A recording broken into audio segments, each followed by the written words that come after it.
आज हम इस वीडियो में बात करने वाले हैं फोटोनिक चिप के बारे में।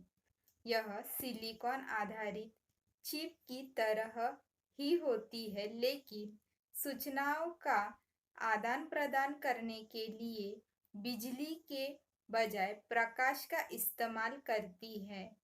प्रतिरोधकों और ट्रांजिस्टरों के स्थान पर इसमें वेवगाइड, लेज़र और पोलराइज़र जैसे ऑप्टिकल घटकों का इस्तेमाल किया जाता है।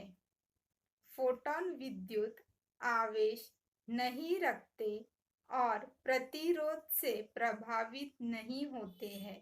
इसकी खासियत है, यह फोटॉन विद्युत आवेश नहीं रखते और प्रतिरोध से प्रभावित नहीं होते हैं।